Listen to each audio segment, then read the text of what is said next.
Hello everyone, সানভিকাস ডায়েরির নতুন একটা ব্লগে সবাইকে স্বাগত। আজ সকাল থেকে বেশ রোদ ছিল আর ওয়েদারটা ছিল অনেক সুন্দর। তাই জন্য আমরা হঠাৎই প্ল্যান করলাম যে আজকে একটু ঘুরতে যাব। তো আমরা মূলত গিয়েছিলাম জ্যামাইকাতে, এখন আছি জ্যামাইকা শহরে। আর এখান থেকে যাব আমরা অন্য একটা জায়গায় বেড়াতে। কোথায় যাব সেটা একটু পরেই জানতে পারবেন, কিন্তু তার আগে দেখুন জ্যামাইকা শহরটা কত সুন্দর। আর এখানে তো এখন সব জায়গায় ফুলে ফুলে ভরে গেছে গাছ, যেদিকে তাকাই শুধু ফুল আর ফুল।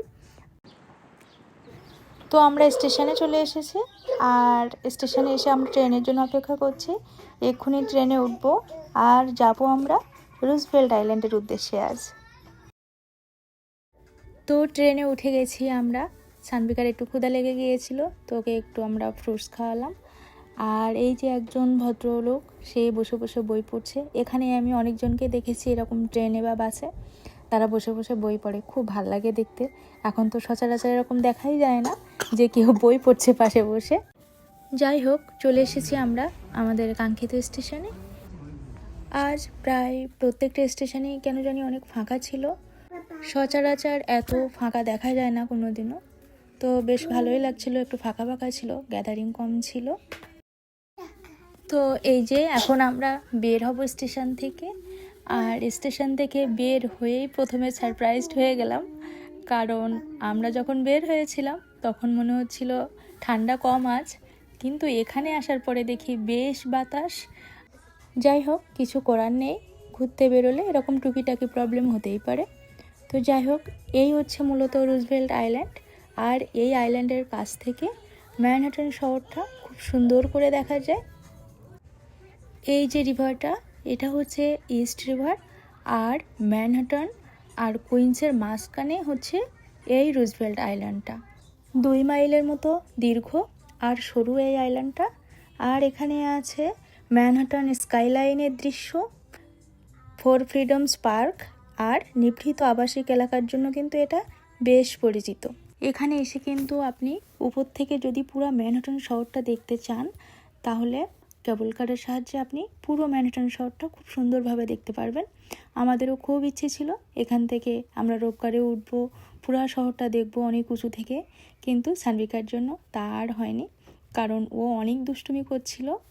স্ট্রলার থেকে নামার পরেই ও এমনভাবে দৌড়াচ্ছিল এত বড় ফাঁকা জায়গা দেখে।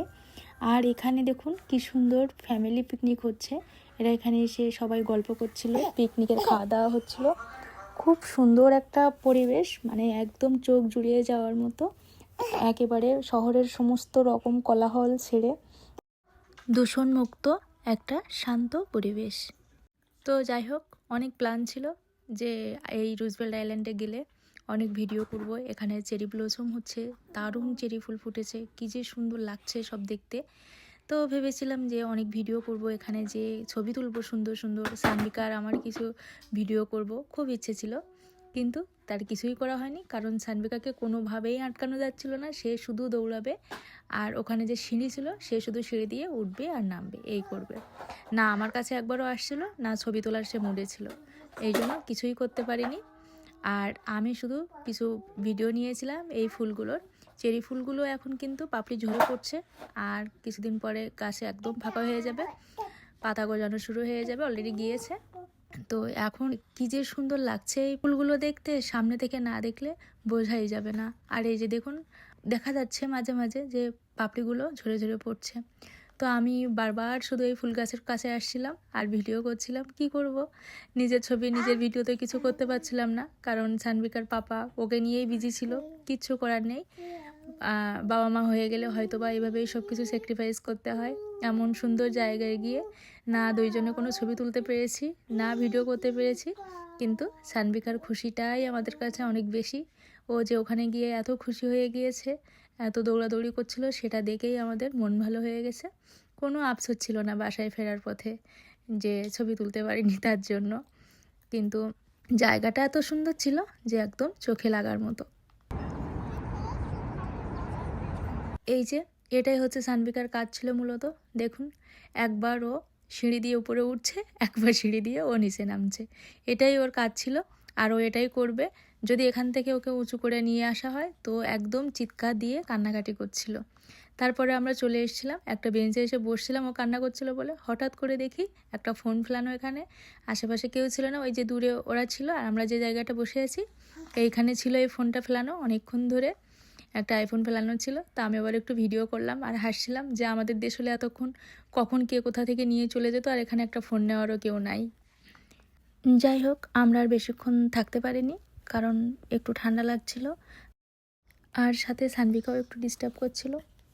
আর এই যে তখন বলছিলাম না কেবল কারের মাধ্যমে ম্যানহাটন শহর সুন্দর দেখা যায়, ওই যে দেখুন সেই কেবল কার। আর এটাই ওঠার জন্য এক্সট্রা কোনো চার্জ দিতে হয় না। আমরা সাবওয়ের যে ভাড়া দিয়ে থাকি $3 মতো, ওটাই শুধু পে করতে হয়। তো আমরা স্টেশনে চলে এসেছি, এখন বাসার উদ্দেশ্যে রওনা দেব। ট্রেনের অপেক্ষা করছি। আর সানভিকা কিন্তু তখনও দুষ্টুমি করে যাচ্ছিল, তাই ওর পাপা এইদিকে ওইদিকে ওকে স্ট্রলারে নিয়ে ঘুরে বেড়াচ্ছিল আর আমি চুপ করে বসেছিলাম ট্রেনের অপেক্ষায়।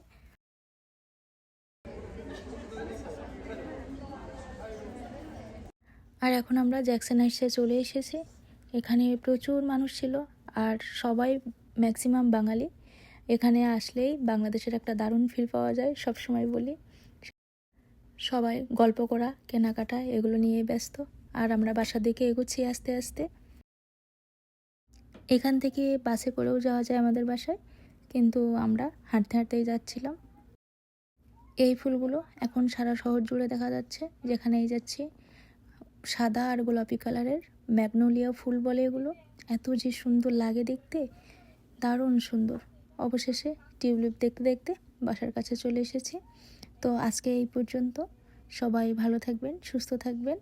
আর আমার ভিডিওটা ভালো লাগলে লাইক, কমেন্ট, শেয়ার করবেন আর চ্যানেলটি সাবস্ক্রাইব করে আমার পাশে থাকবেন। সবাইকে ধন্যবাদ।